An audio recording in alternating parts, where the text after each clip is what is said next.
45 right now, and more than a year after the first reported case of COVID-19 in the U.S., focus has now turned to vaccines as companies race to develop them and government leaders work to distribute them. So this morning we're talking with a local expert, Ken Gordon, the executive director of the Northwest Association of Biomedical Research. Good morning to you. Thanks for joining us. Good morning, Bill. It's a pleasure to be here. All right, so let's talk about this vaccines, plural. A lot of discussion about the safety, some conspiracy theories out there about what it is, what it may do to us. So let's start there. Is it safe? It's safe. The two vaccines which are currently available have been through several layers of clinical trials involving up to 40,000 people in each trial. And what we've seen from those results is that most people have only mild side effects, maybe a flu-like symptoms for 1 or 2 days. And the thing we need to get the message out to people is that that's a very low risk, and the risk of coronavirus and COVID-19 is high. There's a chance you could die. There's a chance you'll have long-term complications. And I just saw an article the other day that's saying that people who have had COVID-19 are now starting to show signs of diabetes. So we don't yet know what the long-term complications of COVID-19 are. So small risk of vaccine, huge risk from the coronavirus. I would definitely get the vaccine.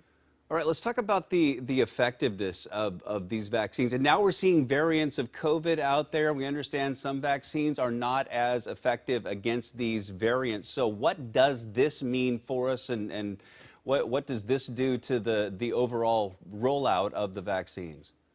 So the two vaccines which are out at the moment are considered to be something like 90 to 95% effective, and that is amazing. They were going to be approved if they were as low as 60, and often our seasonal flu vaccine is as low as 50 or 60%, and that's enough to control the flu. The variants we're seeing, the mutations in the virus, they are of concern, and that's why we as community members have to do our part. Science can't do this by itself. The vaccine's amazing. The fact that we've got it so quickly is amazing. But we need to control the community spread, because every time this vaccine spreads, it increases the chances of mutations. And some of those mutations make the virus less effective. And some of these mutations make the virus more effective.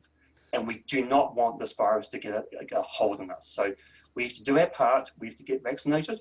And we have to continue to minimize contact with our friends until we get to that kind of herd immunity of something between 70 and 85% of our population vaccinated. So biomedical research is booming. Seattle's a major hub for this technology. In terms of the rollout and priority, I mean, do you agree with who is first in line for it right now? I mean, some people say frontline workers should be in line to get the vaccine. Others say teachers. And there's evidence that COVID affects minorities more harshly than others. So do you agree with the vaccine priority the way it's laid out right now? If I could wave my magic wand, I would have produced 660 million shots of vaccines and get them into every one of our arms tomorrow. But the reality is that we're doing maybe 1 million, vaccinations a day. 1 million vaccinations a day. We need to ramp that up.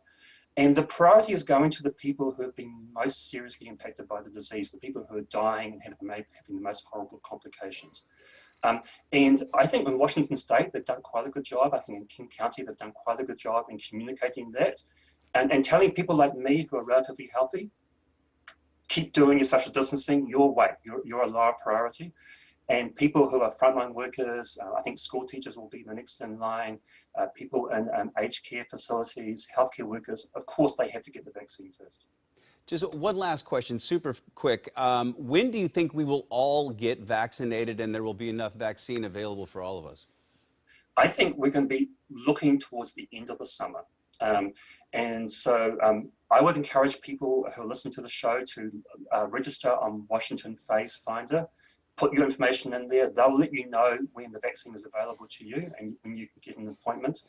And until that time, and even after the summer, we still have to be careful because as I said, science can only do part of this. We have to do what we can do to limit the community spread. Take lessons from countries like New Zealand and Taiwan and say, let's stop this thing and let's get back to normal faster. Ken Gordon, the Executive Director of the Northwest Association of Biomedical Research. A pleasure to chat with you this morning. Thanks for your time. Thank you, Bill, and thank you for this focus.